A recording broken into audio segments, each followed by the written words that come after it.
আসসালামু আলাইকুম। Mahim tech BD YouTube চ্যানেলের পক্ষ থেকে সকলকে শুভেচ্ছা জানাচ্ছি। আজকে আরো একটি নতুন ভিডিওতে আপনাদের সকলকে স্বাগত জানাই। আজকে কথা বলব বিকাশ অ্যাপস।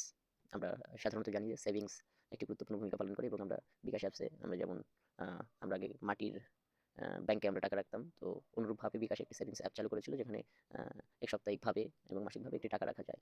সো আপনারা অনেকেই আসলে সেভিংস নিয়ে অনেক আলোচনা করতে বলেছেন। সো আজকে সেভিংস নিয়ে আলোচনা করব এবং সেভিংসটা আসলে কোথা থেকে করতে হয়। এখানে আপনারা দেখবেন ১ম এ send money, mobile recharge, cash out payment, add money, pay bill এরপরে আমরা কিভাবে টাকা আসলে উত্তোলন করতে পারি।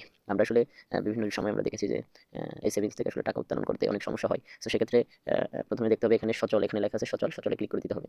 সচলে ক্লিক করে দেওয়ার পর এখানে দেখবেন যে আপনি যে ব্যাংক থেকে আপনি ডিপিএস করেছেন সেই ব্যাংকে কত তারিখে খুলেছেন এবং কত মাস পর্যন্ত। আমি ৬ মাসের একটি ডিপিএস খুলেছিলাম। সো এখান থেকে আমি ডিপিএস এর উপরে যদি আমরা ক্লিক করি আপনার টোটাল আয় ব্যয়ের হিসাব সেটি কিন্তু চলে আসবে। সো এখান থেকে আমরা যদি আমাদের সেভিংসটা বাতিল করতে চাই, হ্যাঁ? এটা পুরো এটা দেখেন যে এটা কিন্তু এই যে লাল দাগটা কিন্তু পুরোপুরি হয়ে গেলে এটা কিন্তু সম্পূর্ণ হয়ে যাবে। সো এখানে আমরা আমাদের পুরোপুরি না হতে আমরা ৩ মাস হয়ে যাওয়াতে আমরা এটি বাতিল করতে সক্ষম হবো ইনশাআল্লাহ। যেহেতু আমাদের প্রায় ৩ মাস হয়ে গেছে। সো এখান থেকে আমরা যদি এখান থেকে বাতিল করতে ৩ মাসের আগে কিন্তু ডিপিএস ভাঙা যাবে না। সো আমি চাচ্ছি না আমার ডিপিএসটা কন্টিনিউ করতে।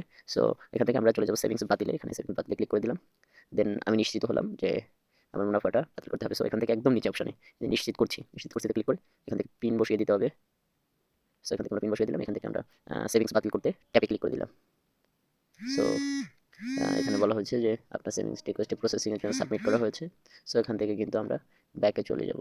সো এটি কিন্তু মূল ঘটনা। এখান থেকে আমাকে অলরেডি ঢাকা ব্যাংকের থেকে একটি মেসেজ দিয়েছেন যে আপনার ডিপিএস নম্বর আগামী 2 ওয়ার্ক ডে ফর কোয়ারিজ অর্থাৎ আগামী দুই কার্য দিবসের ভিতরে কিন্তু আমার টাকাটা তারা বিকাশ যে অ্যাপস রয়েছে সেই অ্যাপসে ফেরত দিবেন এবং এটা সাধারণত ২০ থেকে ২৫ মিনিটের ভিতরে ইনশাআল্লাহ প্রসেসিং করে দিয়ে দেয়। তো আজকের ভিডিওটি এই পর্যন্তই।